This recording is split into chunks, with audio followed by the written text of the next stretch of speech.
Today on Something You Should Know, how the weather can affect your purchase decisions in both good and bad ways. Then the imposter syndrome, self-doubt, feeling like a fraud. Has it ever happened to you? People who have these thoughts and feelings are typically bright and successful, but they don't see themselves that way. They believe that other people overestimate their competence, and then all of that causes this fear of being found out or exposed as a fraud.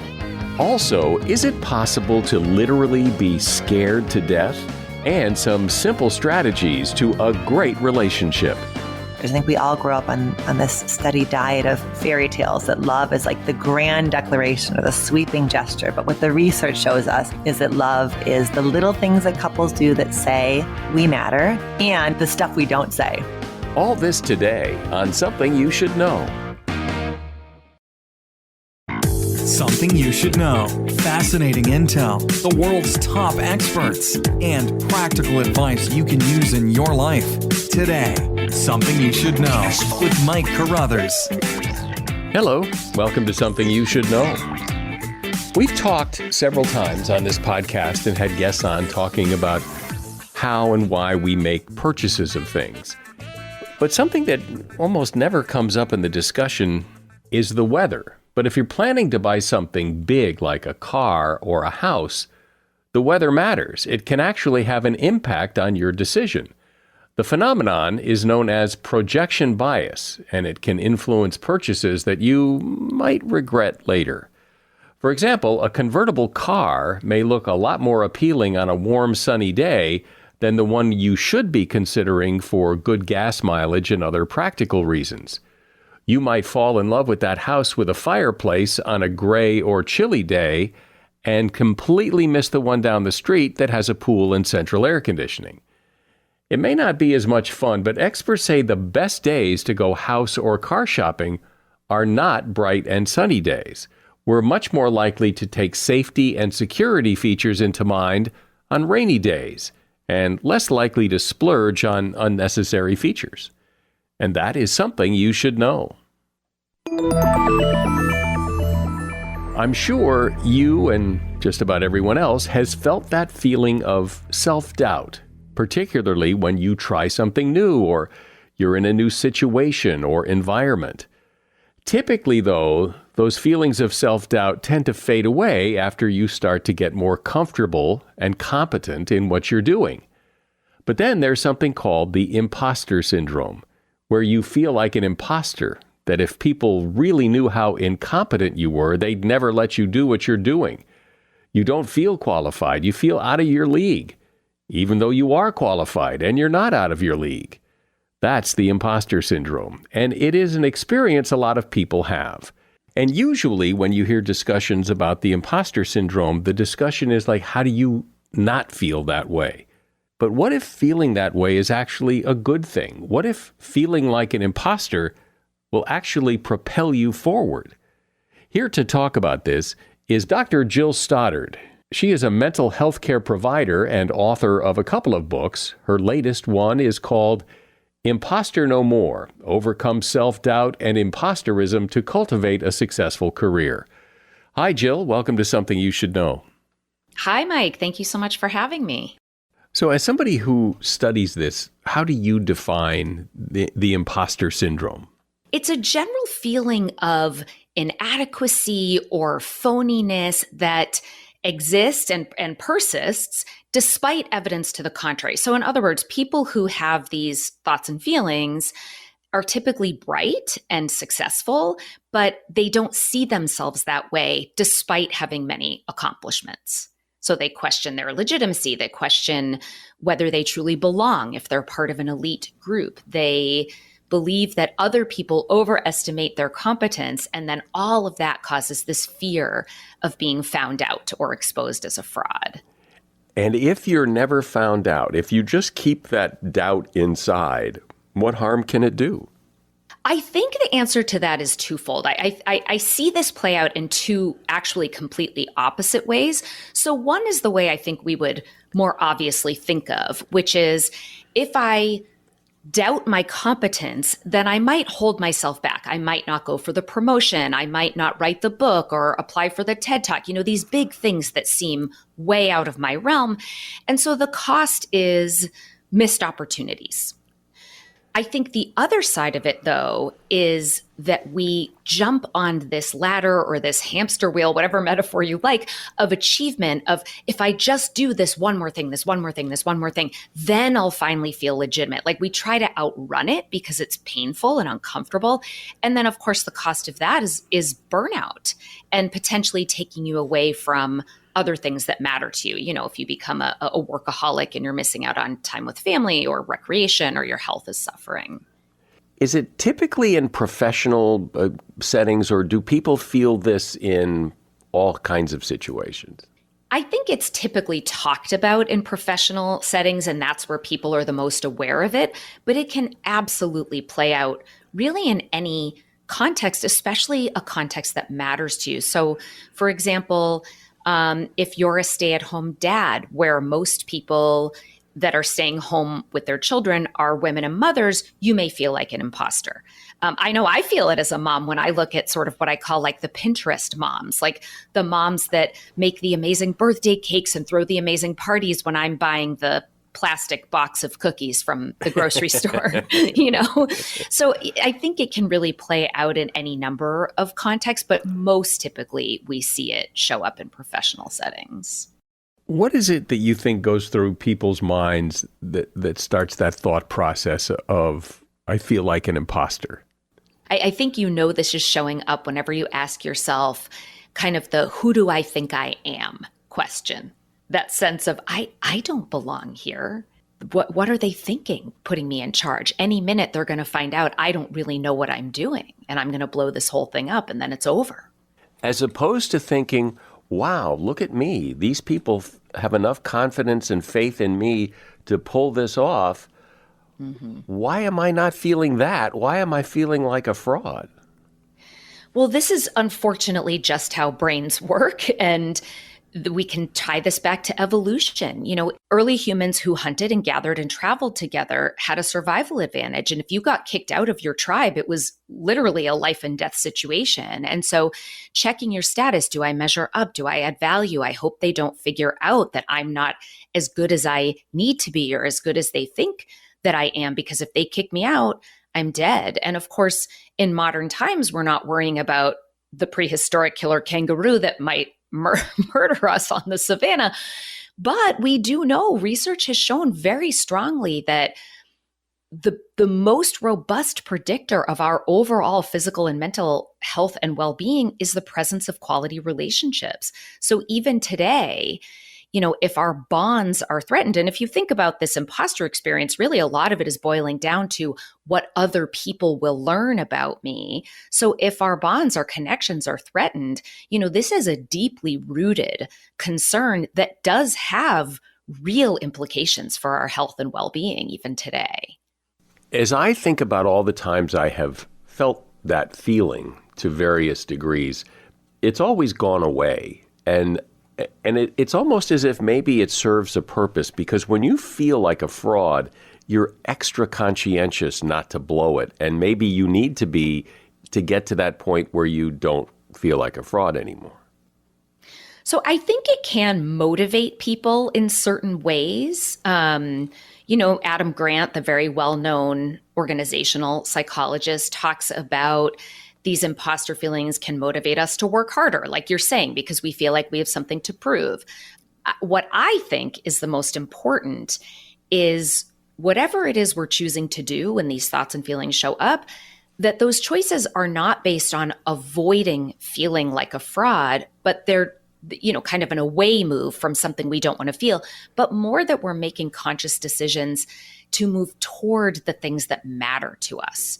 So, if getting your message out into the world, like podcasting, for example, if this is something that's really important to you, if this is a contribution that you feel like is valuable, et cetera, then you're going to keep doing it, even if you tend to confront self-doubt in that arena. But you won't just keep doing it because you think if I just interview another person who's a little more famous than the last, then I'll finally feel like I'm not a fraud. That's really more of an avoidance strategy that doesn't tend to promote well-being. It does seem, though, that when people feel this feeling of being an imposter, that it does fade, that it does go away, or you give up. But that most of the time you feel like an imposter because there is that, maybe you're new and you don't really understand everything as well as everybody else. You're comparing yourself to other people who really get this, that it takes some time to get up to speed, and you might feel like an imposter until you do.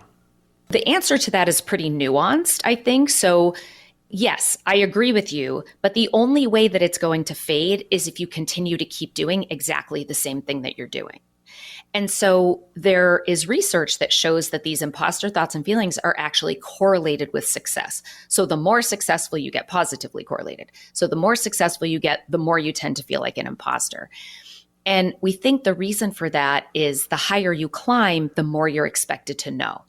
And so if you take what you were just saying, yes, of course I'm going to feel it when I'm at the start of a learning curve. But once I get to a certain level of mastery, maybe this will fade. But most people, successful, achieving people, which are the people who experience this the most, don't stay there. They do the next challenging thing and the next challenging thing. And so as long as you're continuing to take on challenges in your career, then those thoughts and feelings are not likely to fade. And that's okay?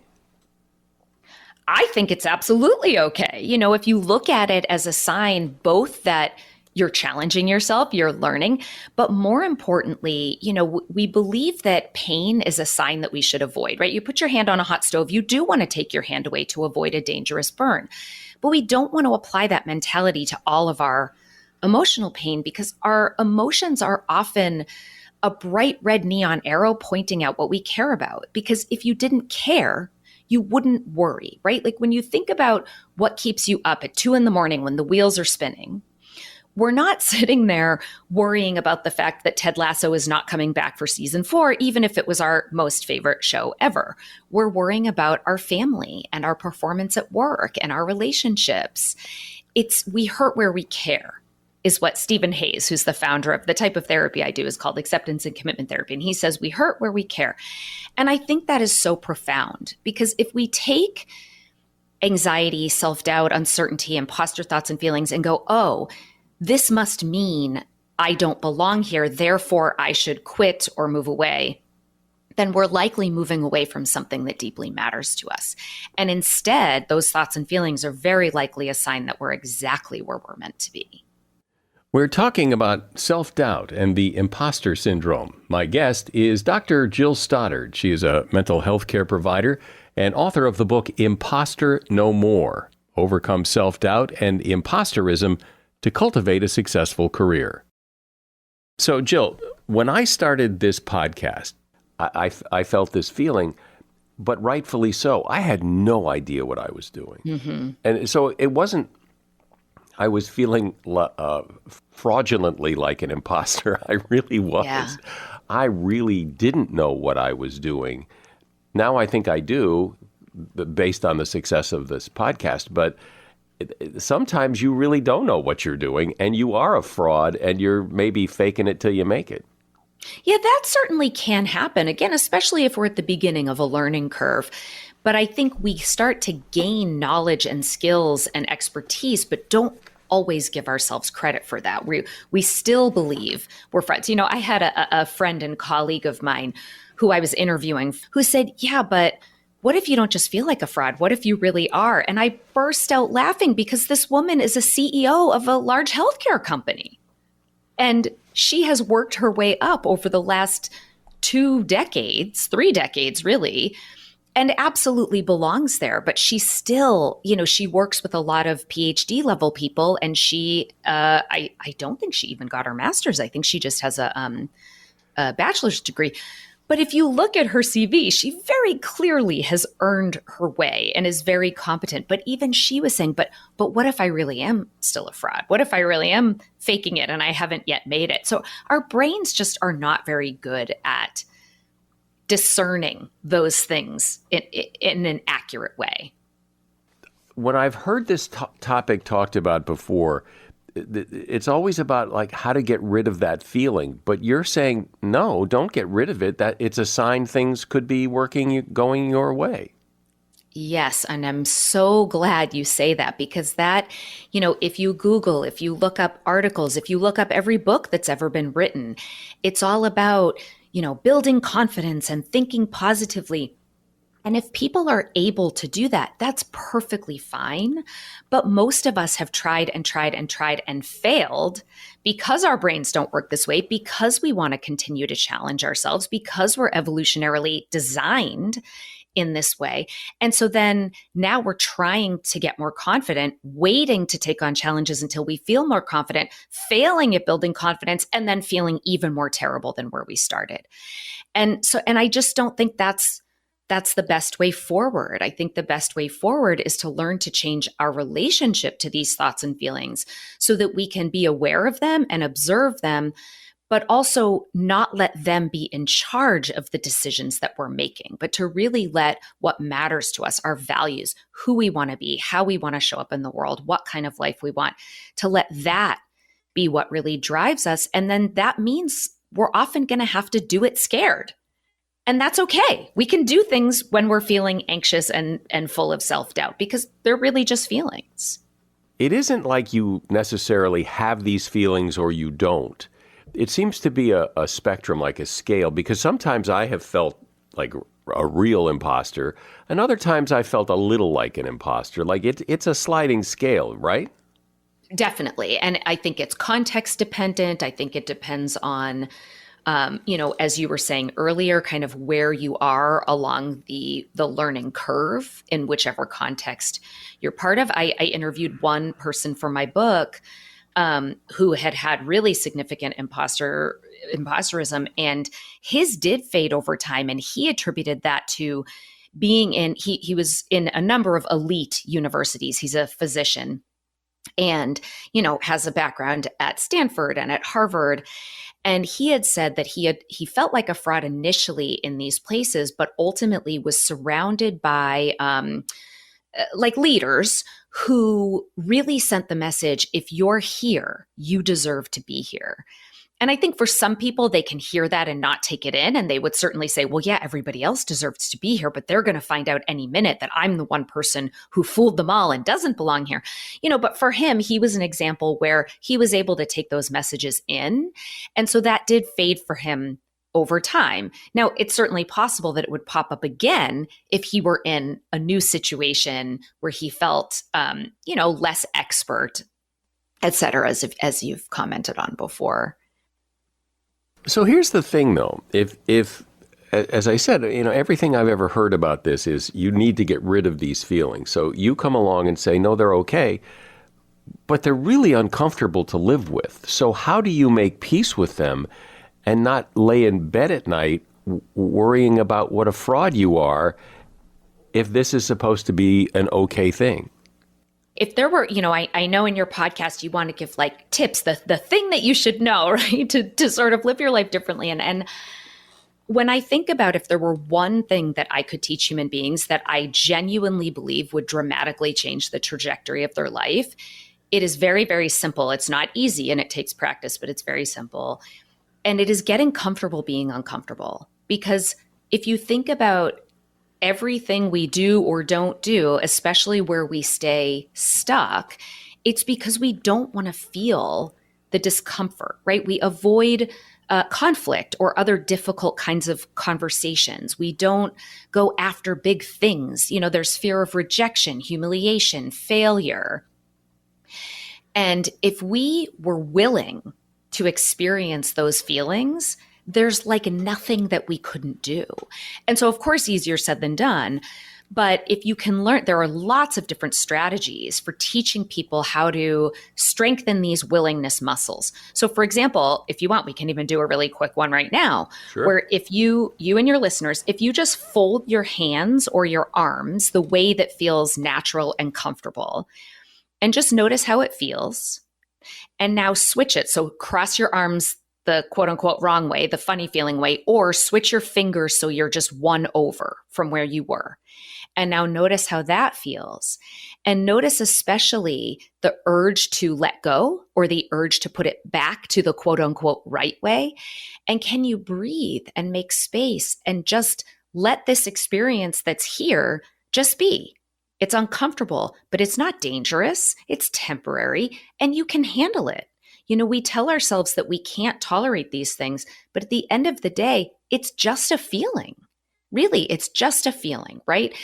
And so there are many, many different ways that we can practice being uncomfortable in ways that are like benign and playful and sort of strengthen those muscles so that we can work our way up to things that are a little more challenging.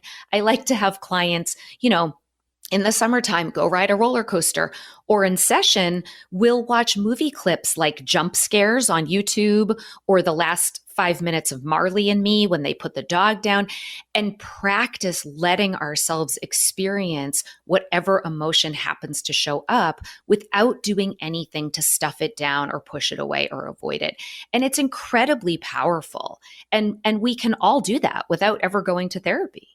It almost sounds like you're saying that if you're not feeling like an imposter, maybe you're not striving enough. I think that is very possible. Yes, that you're not. Now, some people, it may not be in some person's set of values to be ambitious, to engage in skill building, to challenge themselves. And that's perfectly fine. This is not like everyone should be striving and doing more. And if you don't feel like an imposter, you're doing something wrong.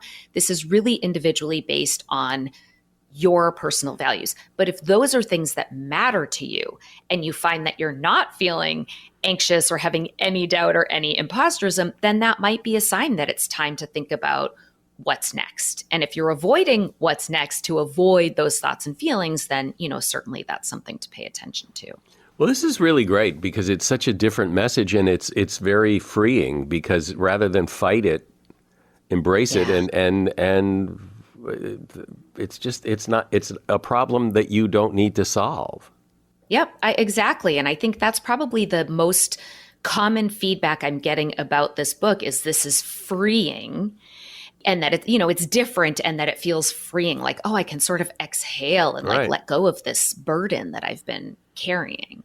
Well, that's a really refreshing look at the imposter syndrome. I really enjoyed this.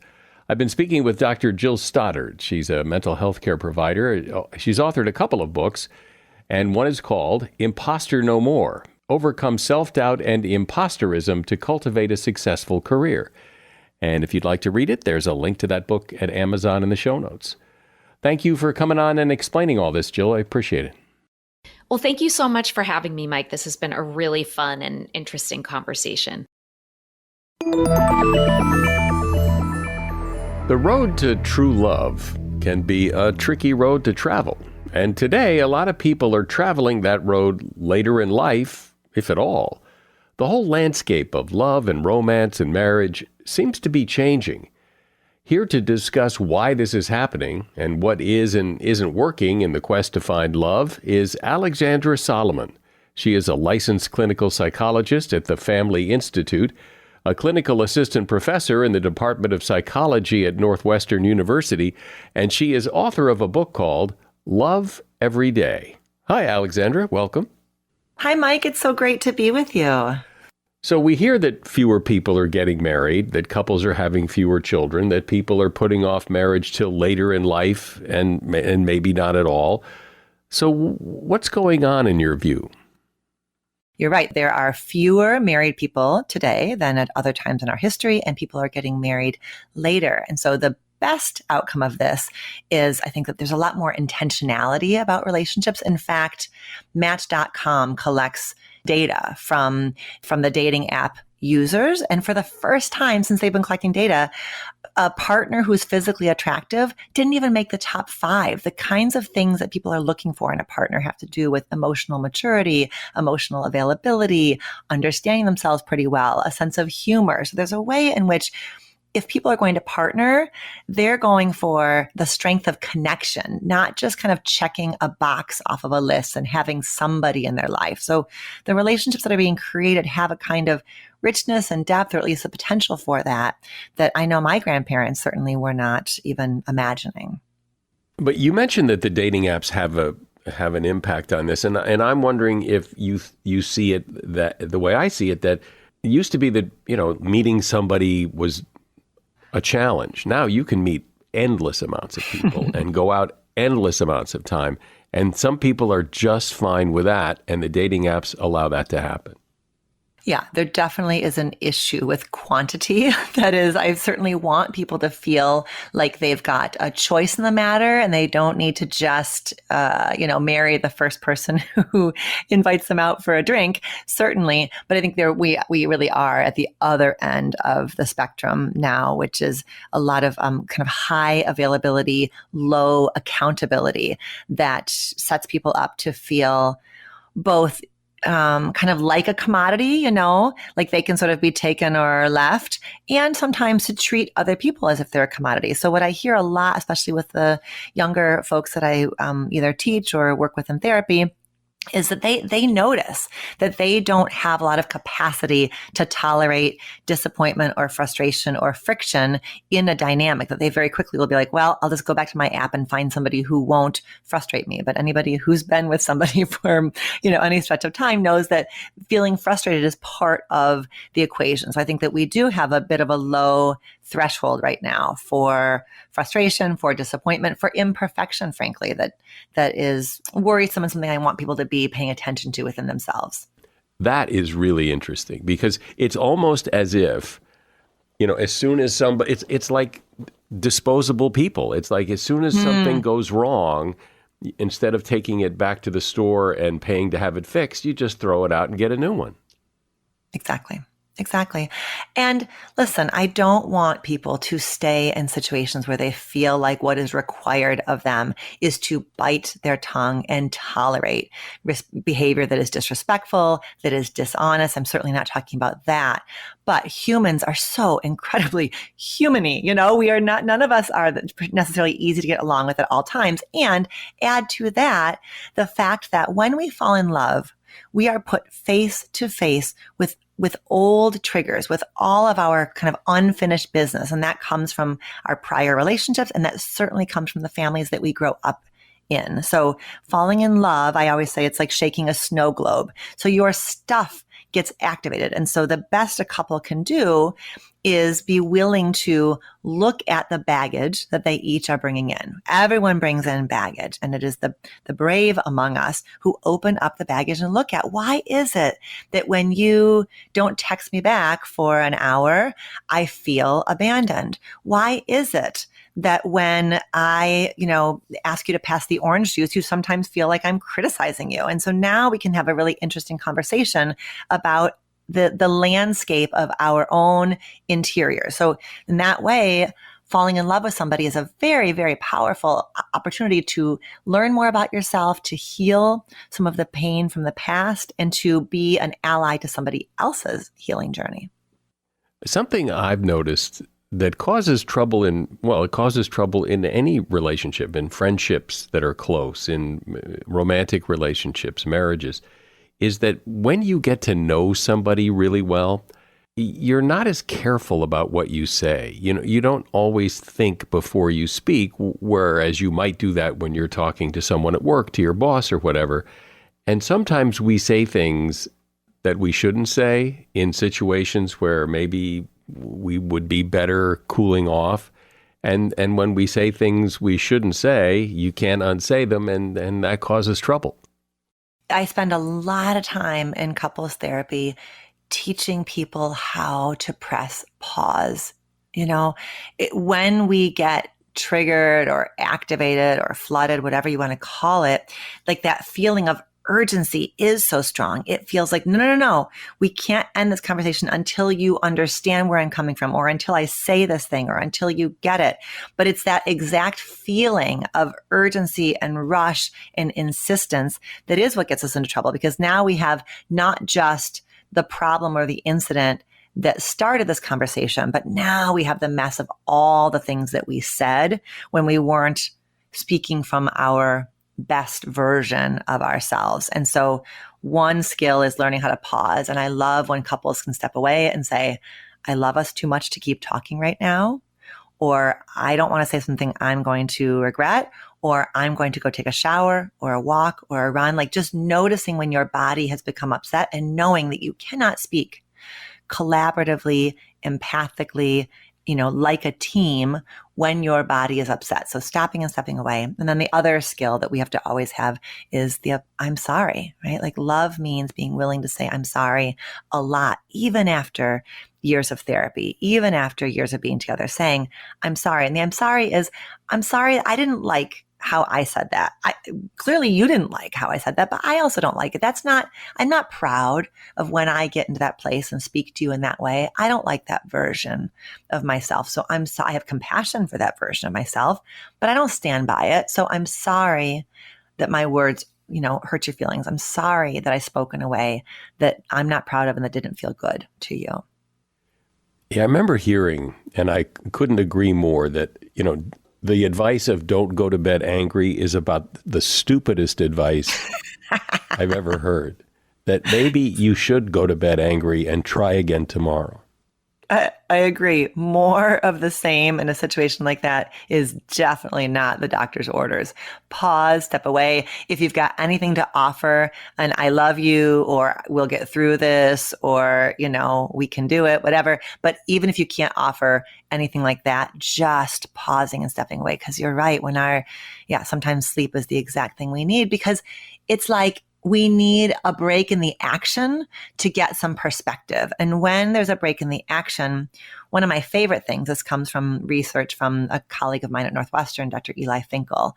One of the best things a couple can do when they take a little bit of space when things have gotten heated is to literally write down or open up your phone, a note on your phone, and write the story of this conflict from the perspective of a neutral third party who loves you both very much. So you literally write, Alexandra feels, and Todd is thinking.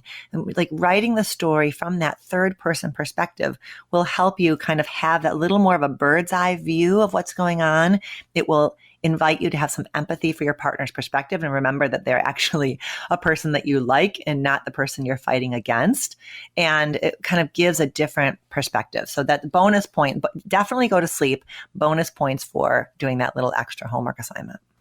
So I'd like to get you to talk about the little things, and that's kind of what your book is trying to remember to do the little things, because it does seem that, one of the big relationship killers is life. Life gets in the way. Mm-hmm. It's so easy to put it on the back burner because there's so many other things to do. That's right.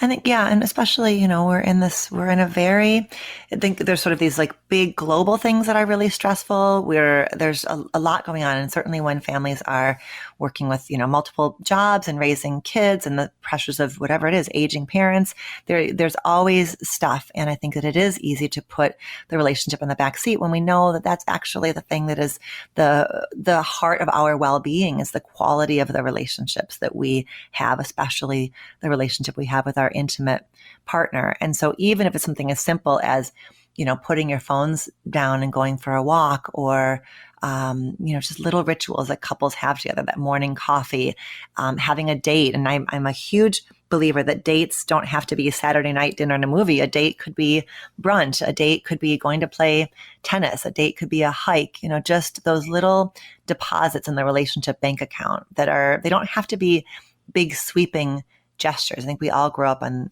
this steady diet of fairy tales that love is like the grand declaration or the sweeping gesture. But what the research shows us is that love is the little things that couples do that say, we matter, time together matters. And it's what you were saying before about like the stuff we don't say, the little things that we don't say, the times we keep our mouth closed, not biting our tongue, not stuffing down our feelings, but just saying, you know what? That's not the hill I'm going to die on. I am going to let this one go, and really, truly letting it go. So the little things like that are really what are the heart and the key to a relationship that feels healthy and thriving. Well, it's interesting that, we all know that being on the receiving end, if someone puts your partner puts a little note in your lunch and that feels great when you see it. But it's so hard to remember to do that. It's just like, because, I got a meeting and I got to go and the kids need this. And so you don't. That's right. That's right. Yeah, my husband this morning just sent me some little funny thing that, he saw online, and it really was like I could feel that little boost. Like, yeah, we're apart, we're both in the middle of our busy days, and he saw this thing and he thought of me and he sent it to me, and it really was, I felt it like in my, in my heart. It was a little boost. And so you're right, and that's, him doing that for me now sets me up to think about, okay, well, what am I gonna let do in the course of this day to let him know that I'm thinking about him. And I've had times when somebody really does struggle with this, I will, challenge them to put a little alarm clock on their phone a couple of times a day. And when that alarm clock goes off, think about your partner, send them something, share something, make a little plan for what you're going to do later with them. I think that having assists doesn't mean, I think sometimes people are like, well, if it didn't come from your heart, if it came from your alarm going off on your phone, I don't want it. No, we all need prompts and reminders to be the people that we want to be. And those practices matter. There is a lot of emphasis on relationships, meaning that, there are books and there are TV shows and podcasts, and it's like we examine relationships to death. And I wonder if it's possible that, that all that talk, you're talking about the relationship rather than doing the relationship, if that's a problem. I mean, you may not be the best person to ask this question because what you do is talk about relationships, but do you know what I mean? One thing that can happen is this whole world of relationship self-help has exploded. I mean, I grew up in the 80s, and my mom always had self-help books on her nightstand, but there's been so it's not new, but there's an explosion. There's podcasts, there's TikTok, there's Instagram, there's Facebook. So some of us have these feeds where there's just so much relationship and mental health content coming in that we then want to be forever in conversation with our partners about our attachment styles and our love language and the families we grew up in. And we kind of believe that unless we're doing this 24/7, we're not going to be okay. And so for those people, I really do want to give them permission to be silly, to be light. Some of it is talking about the relationship, and some of it is just doing the relationship, just being together, just having fun together. So relationship talk is vitally important, because one thing we know is that if a partner is not bringing up concerns in a timely fashion, then by the time they bring up the concern, it's like a flood and the other one is confused. Like, wait a minute, that happened 2 weeks ago. Wait, that one happened 6 days ago. Why am I talking about it now? So I do think that there needs to be an ability to check in, to raise concerns in a timely fashion. But yes, I think there can be too much relationship talk. And so the one who is getting flooded or maxed out may need to say, let's take a pause, that I have a smaller bucket for relationship talk than you have. So there is a balancing act that I think sometimes people struggle with. And we sort of talked about it before, and that is you don't have to say everything or maybe think before you say something and maybe let it pass. But also you don't want to not say things and let them build up. And it's a tough balance. Right. If I had, let's say that you have a concern with me, I've done something that frustrated you or disappointed you. If you bring me that concern and you bring it in a way where you are, speaking in a relatively gentle tone, and you maybe even kind of fluff it a little by saying, I know you didn't mean this, but this hurt my feelings. If you kind of bring it to me in that way, you set me up to offer you what you need, which is empathy. I see it. I get it. I'm sorry. What do you need? Versus if you come in hot and you raise your concern as a reflection of my character, you always do this. You never do this. You're so lazy. You're so critical. You are setting me up to get defensive with you. And now what I'm going to do is explain to you why I did it, or I'm going to tell you how you did something very similar last week, or I'm going to tell you that you never let anything go and you're not going to get what you need. Because really, the thing you need is just me to say, Mike, I see it. I get it. It didn't feel good. I'm sorry. Right? That's really all you need. You don't need my explanation, and you certainly don't need me to tell you that it's not a big deal. You just need me to validate, okay, you had a problem with it. You didn't like it. And in order to do that, in order to give you that, I have to remind myself that I am more than my thoughtless behavior, right? This is not a critique on my entire character. So I have to resist the urge to melt into a puddle of shame or to explode, like this is an unfair attack against my character. So when you bring me a concern, that is like my friend Terry Real says, it's like you're coming to my customer service window and you're saying, Alexandra, I have a concern. I didn't like this. And when you're at my customer service window, my only job is to validate. Okay, I see it. I hear it. I didn't like it. You didn't like it. I'm sorry. What do you need from me? And that is often all that is needed to take it down and to allow us to move on to the rest of our evening together. Let's talk about forgiveness, because it seems that in any relationship that lasts long enough, something's going to happen that requires forgiveness. And we say we forgive and let's move on, let's get past this. Yeah, but talk about that. It's so hard. Forgiveness, I feel like the vast majority of my couples therapy work really is forgiveness work, and it's so, I think there's times when we are hurt or betrayed or deceived and we end a relationship and move on, like a friendship or a colleague relationship where we say, wow, that person hurt me, I'm out of here. And in a long-term marriage, so often what we have to do if we want to stay is to forgive and to open ourselves up again. So we're opening ourselves up to the very person who hurt us. And that can feel really threatening. And so I think that rebuilding trust is a relational process. It is me taking a little bit of a risk to trust you, to feel safe with you, to let my guard down with you, to not remind you again of this thing. And it is you affirming that it's really brave to trust again.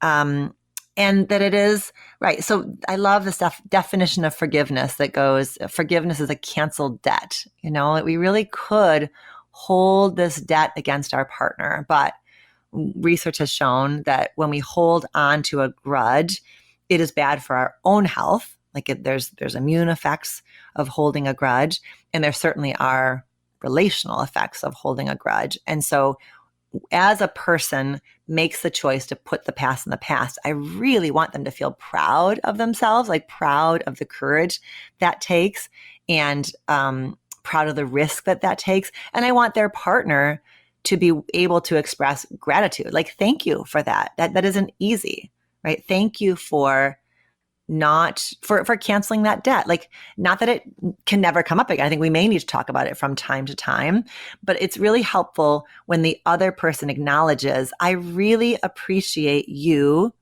taking the risk to practice forgiving me. What do you see in your work that we haven't talked about that is like a big overriding, universally kind of problem that couples face that you think we should probably talk about? One that's really big is when you've got a couple who's been together for a while, at some point they're going to bump into libido differences in their desire. The chances that two people are going to want to be sexual in the same ways at the same time, all the time, is just ridiculous. It's not going to happen, right? There's going to be differences, and there tends to be, sort of a quote unquote higher desire partner and a quote unquote lower desire partner. And I think that the most important thing to say here is that every sexual problem is a couple problem. And it's so easy for, couples to get into blame and shame. Why don't you want it more? Why do you want it so much? So when couples get lost in blame and shame, they're not going to be able to find creative and collaborative solutions or ways to kind of manage this together. So I think desire differences are one that we probably don't talk enough about, but that are really common and so tender. Well, so much of this stuff is hard to talk about, or it's hard to bring up anyway. And it's good to get some advice on how to do that. I've been speaking with Alexandra Solomon. She's a licensed clinical psychologist at the Family Institute and a clinical assistant professor in the Department of Psychology at Northwestern University. The name of her book is Love Every Day, and there's a link to that book in the show notes. Thank you for coming on and talking about all this. Thanks, Mike. Take good care. You hear this around Halloween a lot. People say the phrase, scared to death, as in, oh, you scared me to death. Well, can you actually be scared to death? Apparently so. You haven't yet been scared to death because you're listening to this, but you may have come close. Experts say it is possible to be scared to death. It's called stress cardiomyopathy, which can actually cause a person to die from an extremely traumatic event. It's pretty rare. Fear-related stress cardiomyopathy was first recorded in 1990 by Japanese doctors. The symptoms are similar to those of a heart attack. Most people, in fact, think they are having a heart attack because of the shortness of breath and the chest pain. Interestingly, this is the same condition, stress cardiomyopathy, that causes broken heart syndrome. The good news is it is so rare that you probably don't have much to worry about, but common sense would dictate that you avoid frightening, traumatizing, or throwing big surprise parties at somebody who has a heart condition, as they are more likely to suffer this. And that is something you should know. I know you know people who would probably really enjoy this podcast, and I would appreciate it if the next time you see those people, tell them hi for me, but also suggest they listen to Something You Should Know. I'm Mike Carruthers. Thanks for listening today to Something You Should Know.